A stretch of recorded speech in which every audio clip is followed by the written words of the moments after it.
when I talk to young people, I do repeat that words that these people that survived the concentration camp is remember. I was translating many video interviews with Polish people who were youngsters when the war started, but not babies. And these young boys or girls who stood on the sides of the road and watched how the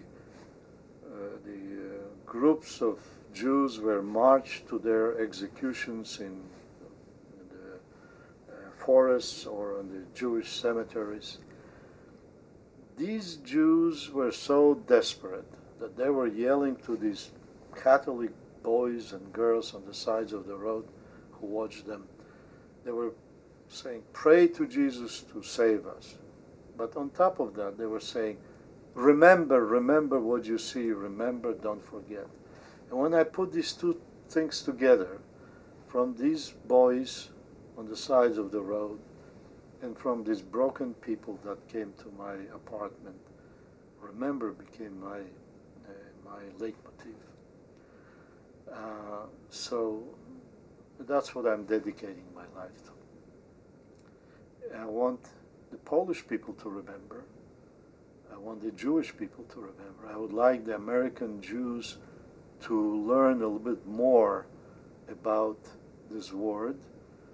Many think that, well, we didn't lose any family in Poland, and maybe we will do not make an effort or something like that.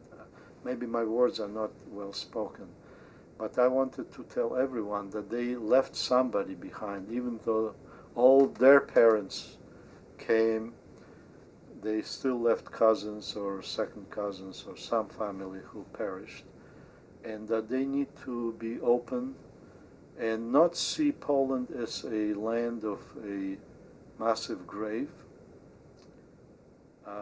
Nota bene, I was in Auschwitz with my daughter a few days ago, literally. But they should see it as a land in which we lived for 1,000 years, with their very deep roots. And not only we did give something to that land, we gave a lot, we also have lots in common. And we cannot abandon the Jews who live there now. There are a few Jews still that live in Poland.